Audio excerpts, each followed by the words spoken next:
नमस्कार, सुप्रभात. मी स्वाती गोडसे. आपण पाहताय न्यूज 18 लोकमत. गावाकडच्या बातम्यांमध्ये आपल्या सगळ्यांचं स्वागत. आणि आता बघत गावागावातल्या अनेक महत्त्वाच्या बातम्यांचा वेगवान आढावा. सुरुवातीला बातमी राजकीय वर्तुळातून. अशोक चव्हाण यांच्या उमेदवारी अर्जाविषयी घेण्यात आलेले तीनही आक्षेप फेटाळण्यात आलेत. जिल्हाधिकाऱ्यांनी दिलेल्या निकालानंतर ही माहिती देण्यात आली. अशोक चव्हाणांना मिळालेल्या क्लीन चिटमुळे काँग्रेसला मोठा दिलासा मिळाला आहे. निवडणुकांच्या तोंडावर बीडचं वातावरण चांगलंच तापलंय. प्रीतम मुंडेंनी स्वर्गीय गोपीनाथ मुंडेंच्या नावाचा राजकीय फायद्यासाठी वापर केल्याचा आक्षेप घेण्यात आला होता. मात्र प्रीतम यांच्या अर्जावरील आक्षेप फेटाळण्यात आला. त्यामुळे प्रीतम मुंडेंवरचं मोठं संकट टळलंय. प्रीतम मुंडेंच्या उमेदवारी अर्जावर फेसबुकवरून आक्षेप घेणाऱ्या कार्यकर्त्याला भाजपच्या कार्यकर्त्यांनी जबर मारहाण केली. बीड जिल्हाधिकारी कार्यालयातच हा प्रकार घडला. दादासाहेब मुंडे असं मारहाण झालेल्या व्यक्तीचं नाव आहे.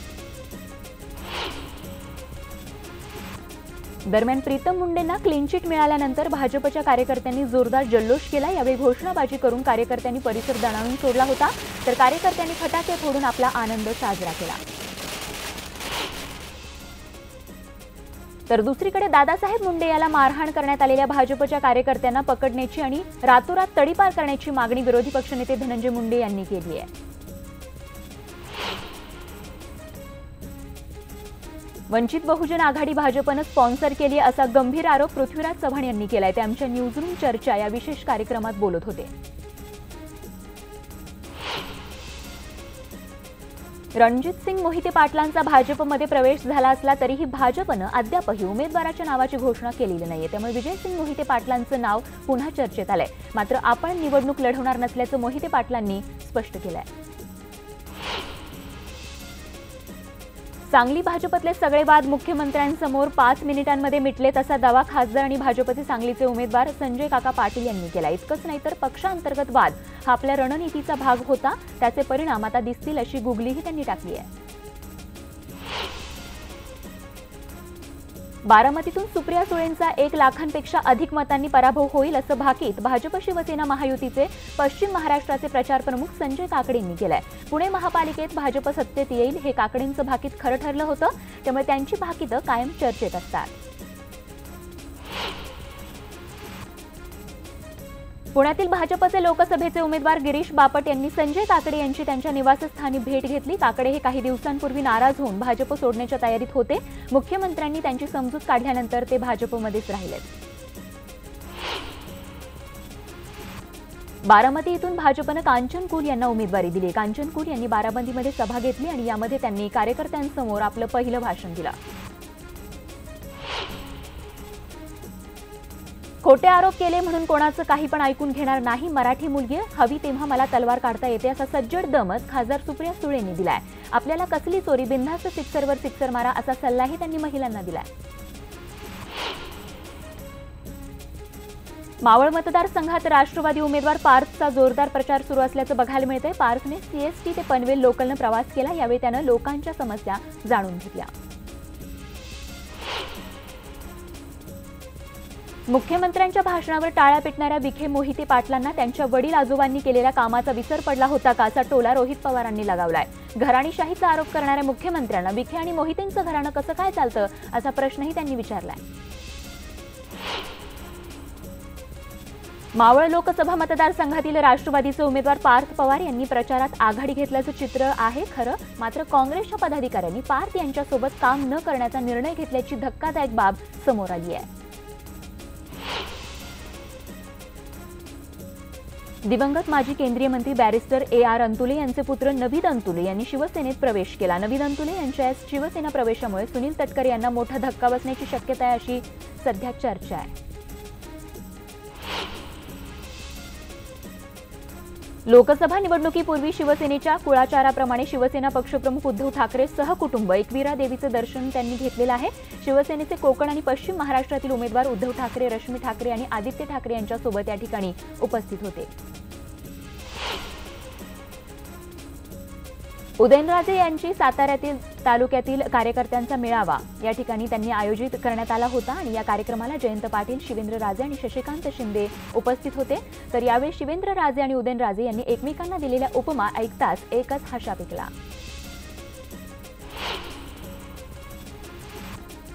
आमदार संग्राम जगताप यांनी दक्षिणसाठी काय केलं ते सांगावं. जर त्यांनी ते सांगितलं तर मी लोकसभेचा अर्ज भरणार नाही असा टोला सुजय विखे यांनी लगावलाय. मी योग्य की अयोग्य हे सांगण्यासाठी मला कोणाच्याही सर्टिफिकेटची गरज नाही असंही ते म्हणाले. हिंगोली लोकसभा मतदारसंघात भाजपकडून अॅडव्होकेट शिवाजी जाधव यांनी मागील 2 वर्षांपासून तयारी सुरू केली होती. मात्र पक्षाकडून उमेदवारी न मिळाल्यानं जाधव यांनी अपक्ष उमेदवारी अर्ज दाखल केला. मात्र त्यांनी निवडणुकीतून माघार घेण्यास नकार दिला. महाआघाडीतील घटक पक्ष असणाऱ्या स्वाभिमानी शेतकरी संघटनेच्या प्रचाराचा शुभारंभ झाला. क्रांतिसिंह नाना पाटील यांच्या सांगलीतील जन्मगाव एडे मच्छिंद्र इथून खासदार राजू शेट्टी यांच्या प्रचाराला सुरुवात झाली आहे. माढ्याच्या जागेबाबत सहकार मंत्री सुभाष देशमुख यांना विचारलं असतं त्यांनी कोणाला उमेदवारी मिळणार हा मुद्दा गौण असून आपण सज्ज असल्याचं सांगितलं. तर शरद पवारांसह राष्ट्रवादीचे कार्यकर्तेही खचल्यामुळे त्यांचा जोश कमी झाला असं सुभाष देशमुख यांनी म्हटलंय. लोकसभा निवडणुकीसाठी भंडारा गोंदिया जिल्ह्यात 11 एप्रिलला मतदान होणार असून त्यामध्ये 34 उमेदवारांनी नामांकन दाखल केलं होतं. त्यापैकी 11 उमेदवारांचे अर्ज रद्द झाले तर सध्या 23 उमेदवार रिंगणात आहेत.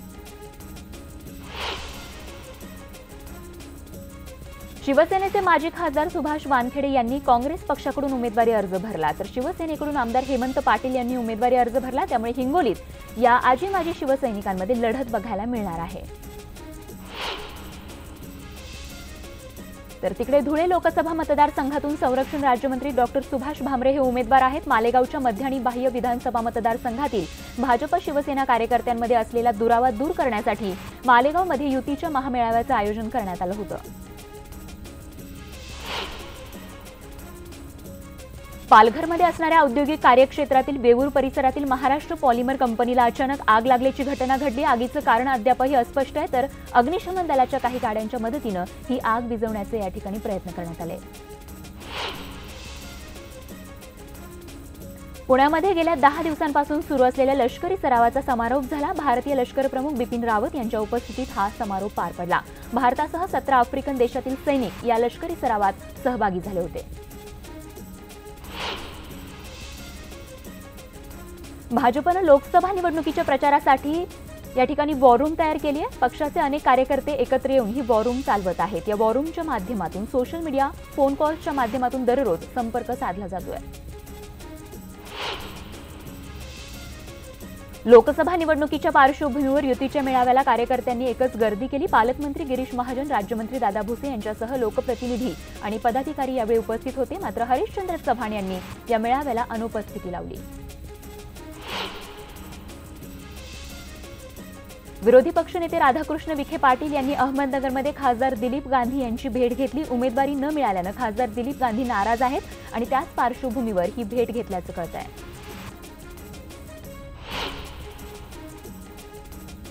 मुंबई पुणे एक्सप्रेस वेवर कमान बसवण्याचं काम हाती घेण्यात आलंय आणि त्यामुळे मुंबईकडे येणारी एक मार्गिका 2 तासांसाठी आज बंद ठेवण्यात येणार आहे. परिणामी प्रवाशांना पर्यायी मार्ग उपलब्ध करून देण्यात आला आहे. माहेरची साडी, आत्मविश्वास, दोघी अशा गाजलेल्या चित्रपटांचं छायादिग्दर्शक चारुदत्त दुखंडे यांचं पुण्यामध्ये अल्प आजारानं निधन झालंय. ते 65 वर्षांचे होते. त्यांच्या मागे पत्नी, मुलगा आणि मुलगी असा परिवार आहे. रिपाईचे राष्ट्रीय संघटक सरचिटणीस अॅडव्होकेट गौतमदादा भालेराव यांचं हृदयविकाराच्या झटक्यानं निधन झालंय. परभणीतील गंगाखेडचे ते रहिवासी होते.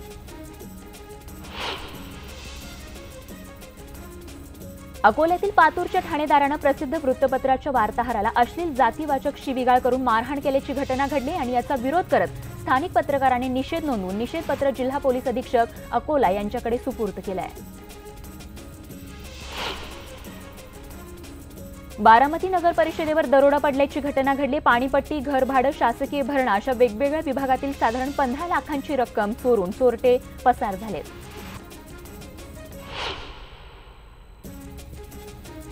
अकोल्यातील सातपुड्याच्या पायथ्याशी असलेल्या अकोट तालुक्यातील पिंपरी जैनपूर या शेत शिवारात केळीच्या बागेत पुन्हा 2 वाघ आढळून आलेत. गावकऱ्यांनी या वाघांच्या पायाचे ठसे गाववस्तीजवळ असलेल्या शेतापर्यंत आढळून आल्यानं सध्या गावात दहशत पसरली आहे. हिंगोली जिल्ह्यातील औंढा शहर ते दरेगाव रस्त्याचं काम चालू असताना एक रोलर चक्क रस्ता सोडून दुकानात शिरल्याचा प्रकार घडला। यामध्ये सुदैवानं कुणाला इजा झालेली नाहीये, मात्र दुकानाचं मोठं नुकसान झालंय। सटाणा भागात बिबट्याचा धुमाकूळ सुरूच असून तालुक्यातील एका शेतात असलेल्या गोठ्यावर बिबट्यानं हल्ला केला। यामध्ये त्यानं काही मेंढ्यांचा फडशा पाडला, तर बिबट्याचा आवाज ऐकून मेंढपाळानं गोठ्याकडे धाव घेतली, मात्र यामध्ये मेंढपाळ देखील जखमी झाल्याचं कळतंय। धनंजय मुंडे यांचे समर्थक पांडुरंग गायकवाड यांच्या हत्येप्रकरणी परळीचे नगरसेवक सचिन कागदे यांच्यावर गुन्हा दाखल झालाय। हा गुन्हा मागे घेण्यात यावा यासाठी रिपब्लिकन पार्टी ऑफ इंडियाच्या कार्यकर्त्यांनी निदर्शनं करत आंदोलन केलं। देशात खळबळ उडवून देणाऱ्या महात्मा गांधी यांच्या चष्मा चोरी प्रकरणातील आरोपी कुणाल वैद्य याची न्यायालयानं निर्दोष मुक्तता केली। हा निर्वाळा मुख्य न्यायमूर्ती दंडाधिकारी ए आयाचित यांनी दिलाय।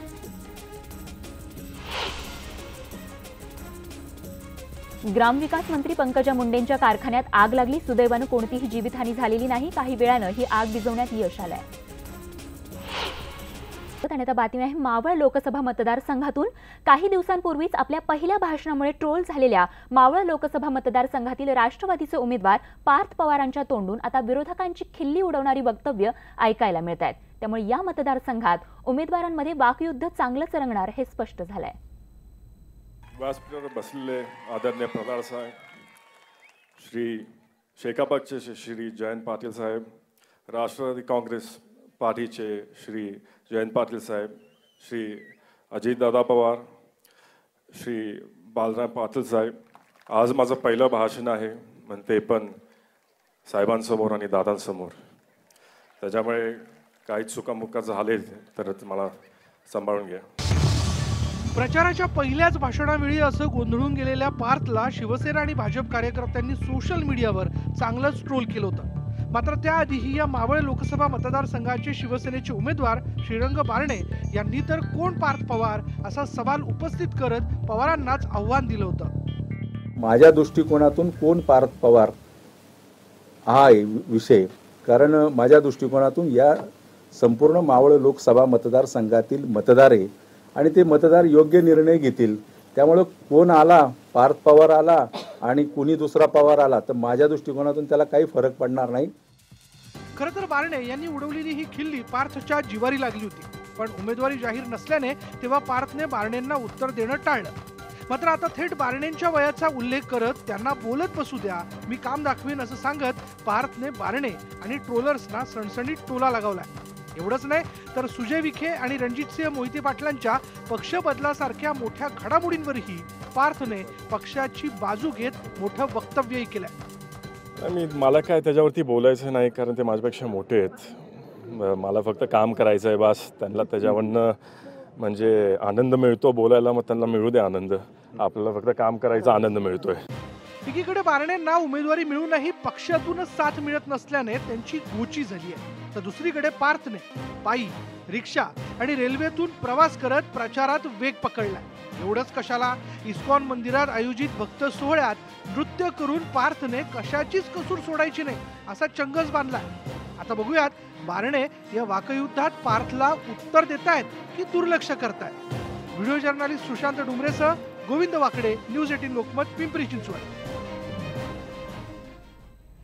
तर मावळनंतर जाऊयात अकोल्याला। अकोला लोकसभा मतदारसंघात पुन्हा तिरंगी लढत होतीये। प्रकाश आंबेडकरांनी वंचित बहुजन आघाडीचा तिसरा पर्याय दिलाय। हा पर्याय काँग्रेस राष्ट्रवादीच्या मुळावर उठण्याची शक्यता आहे। तर आंबेडकरांनी सोलापुरातून शड्डू ठोकल्यानं सुशील कुमार शिंदेंची धाकधूक वाढलीये, तर अकोल्यात काँग्रेसनं दिलेल्या मुस्लिम उमेदवारामुळे प्रकाश आंबेडकरांच्या अडचणी वाढल्या आहेत। एकेकाळी काँग्रेसचा गड मानल्या जाणाऱ्या अकोल्यात सलग 3 वेळा धोत्रे खासदार म्हणून निवडून आले। 2014च्या लोकसभा निवडणुकीत मोठ्या मताधिक्यानं निवडून आलेल्या संजय धोत्रेंना विकासाच्या मुद्द्यावर पुन्हा जिंकून येण्याचा विश्वास वाटतोय, पण त्यांच्या समोर 2 तगड्या उमेदवारांचं आणि भाजपमधल्या गटबाजीचं आव्हान आहे। जे काही कामं झाले मागच्या 3-4 वर्षात हे सरकार आल्यानंतर, तर गेल्या जवळपास 20-25 वर्षात कामं झाले नाही तेवढे सर्वच विकासाचे कामं झाले। अनेक जनकल्याणकारी योजना आल्या, त्याची यशस्वीरित्या अंमलबजावणी झाली। 2014 मध्ये पराभूत झालेल्या हिदायत पटेल यांनाच काँग्रेसनं पुन्हा लोकसभेची उमेदवारी दिली आहे। त्यांच्या समोर पुन्हा एकदा मतविभाजनाचं आव्हान आहे. आता आमच्या समोर दोन गोष्टी आमच्या फायद्याच्या ज्याच्यामुळे आम्ही निवडणूक जिंकू शकू. एक म्हणजे या देशातला प्रत्येक नागरिक प्रत्येक क्षेत्रातला त्रस्त झालेला आहे या मोदी आणि फडणवीस सरकारला. काँग्रेस सोबत आघाडीची चर्चा फिसकटल्यानंतर प्रकाश आंबेडकरांनी आपली स्वतंत्र चूल मांडली. सोलापूर सोबत आंबेडकरांनी अकोल्यातूनही उमेदवारी अर्ज दाखल केलाय. त्यामुळे प्रकाश आंबेडकरांच्या अस्तित्वाची ही लढाई असणार आहे. वंचित बहुजन आघाडीने संपूर्ण महाराष्ट्रामध्ये सर्व जाती धर्मांना घेऊन एक मोठी आघाडी निर्माण केली, ज्यामध्ये सर्व घटकांना स्थान देण्यात आलं आणि श्रद्धेय बाळासाहेब आंबेडकर या सगळ्या परिस्थितीला अनुसरून आणि विकास हा शेवटच्या माणसापर्यंत घेऊन जाण्याच्या उद्देशाने बाळासाहेबांचा विजय सुनिश्चित आहे या मतदारसंघामध्ये. अकोला लोकसभा मतदारसंघात जातीय आणि धार्मिक राजकारण कायम प्रभावी राहिल्यानं विकासाचा मुद्दा कायम पिछाडीवर पडला. तिरंगी लढतीमुळे तो पुन्हा मागे पडण्याची शक्यता आहे. अकोला लोकसभा मतदारसंघ हा यामध्ये जातीय राजकारण हे प्रभावी ठरतं, त्याच्यामुळे विकासाचा मुद्दा गौण ठरतो. अकोला लोकसभा मतदारसंघाचा आपण विचार केल्यास इथले काही प्रश्न मार्गी लागले आहेत, तर काही प्रश्न अद्यापही कायम आहेत. त्यामध्ये आपण राष्ट्रीय महामार्ग क्रमांक 6चं चौपदरीकरण आहे, शिवनी विमानतळ आहे. ज्या सोशल इंजिनिअरिंगच्या बळावर प्रकाश आंबेडकरांनी अकोल्याच्या राजकारणात बस्तान बसवलं, तोच फॉर्म्युला घेऊन ते वंचित आघाडीच्या माध्यमातून राज्याच्या राजकारणात जम बसू पाहतायत. पण त्यांच्या या खेळीनं जशा काँग्रेस राष्ट्रवादीच्या अडचणी वाढणार आहेत, अगदी तशाच काँग्रेसच्या मुस्लिम उमेदवारामुळे आंबेडकरांच्या अडचणी वाढण्याची शक्यता आहे. कुंदन जाधव, न्यूज 18 लोकमत, अकोला. स्वागत. आणि आता बातमी आहे अभिमानाची, भारताच्या अंतराळातील सामर्थ्याची. भारताने अंतराळात स्ट्राईक करून सर्व जगाला चकित करून सोडले. अमेरिका, रशिया आणि चीन नंतर आता भारत हा चौथा देश ठरलाय ज्याच्याकडे अंतराळातही मिसाईल डागण्याची क्षमता प्राप्त झाली आहे. आणि या क्षमतेमुळे भारताने आता संरक्षण सिद्धतेत चीनला सर्व स्तरावर सारखंच आव्हान निर्माण केलंय. भारताचा अंतराळात भीम पराक्रम. अंतराळात घेतला उपग्रहाचा वेध. DRDOची जबरदस्त कामगिरी. अमेरिका, रशिया, चीनच्या पंक्तीत भारत. भारतानं मिशन शक्ती फत्ते करून अंतराळातील आपल्या सामर्थ्याची पुन्हा एकदा जगाला ओळख करून दिली आहे. अंतराळात पृथ्वीपासून साधारणतः 300 किलोमीटर अंतरावर असलेल्या उपग्रहाचा क्षेपणास्त्रानं लक्ष्यभेद केला. अँटी सॅटेलाइट मिसाईल यंत्रणा या नावानं हे तंत्रज्ञान ओळखलं जातं. अंतराळातील या अतुलनीय कामगिरीमुळे भारत आता अमेरिका, रशिया आणि चीन या देशांच्या पंक्तीत जाऊन बसलाय. DRDOच्या शास्त्रज्ञांनी अंतराळात आपलं सामर्थ्य सिद्ध केलंय. असं तंत्रज्ञान ज्यांच्याकडे आहे ती तीनच राष्ट्र सध्या होती, ती म्हणजे अमेरिका, रशिया आणि चायना. पण आता भारत त्यांच्या त्या महाशक्तींच्या रांकेत जाऊन बसलेला आहे. ही अतिशय भारताच्या दृष्टीनं अभिमानाची आणि आनंदाची गोष्ट आहे. शत्रू देशांची उपग्रह नष्ट करण्यासाठी हे तंत्रज्ञान विकसित करण्यात आलंय. खरं तर अंतराळात क्षेपणास्त्र पाठवणं हेच मोठं आव्हान असतं, कारण अंतराळात उपग्रहांचा वेग 5 ते 7.5 किलोमीटर प्रति सेकंद असतो. त्यामुळे उपग्रहाचा अचूक लक्ष्यभेद करण्याचं मोठं आव्हान असतं. अँटी सॅटेलाइट मिसाईलचा वेग साधारणतः ताशी 200 ते 800 किलोमीटर इतका असतो. आतापर्यंत कोणत्याही देशानं या तंत्रज्ञानाचा शत्रू राष्ट्रावर वापर केला नाही. अमेरिका, रशिया, चीन या देशांनी केवळ चाचण्या घेतल्या. जगात 1950च्या दशकापासून हे तंत्रज्ञान विकसित करण्यासाठी प्रयत्न सुरू होते. 13 सप्टेंबर 1985ला अमेरिकेनं यात पहिल्यांदा यश मिळवलं. त्यानंतर 11 जानेवारी 2007ला चीन, तर मे 2016मध्ये रशियानं यशस्वी चाचणी घेतली. तर भारतानं मिशन शक्ती फत्ते करून अंतराळात आपला दबदबा निर्माण केला. भारतानं चंद्रयान मोहीम फत्ते करून जगाला आश्चर्याचा धक्का दिला होता. आता मिशन शक्ती यशस्वी करून अंतराळातील आपल्या सामर्थ्याची चुणूक भारतानं दाखवून दिली आहे. भारत आज खऱ्या अर्थाने स्पेस वॉरसाठी सज्ज झाला आहे. भारताने जेव्हा चांद्रयान मोहीम राबविली होती त्यावेळेला चांद्रभूमीवरती भारताचा इम्पॅक्टर प्रोब हा तिरंगा घेऊन फडकला होता. आणि तशीच एक आठवण आज देखील होते, कारण भारताने खऱ्या अर्थाने आज अंतराळ युद्धासाठी अंतराळामध्येच तिरंगा फडकावला आहे. उदय जाधव, न्यूज 18 लोकमत, मुंबई.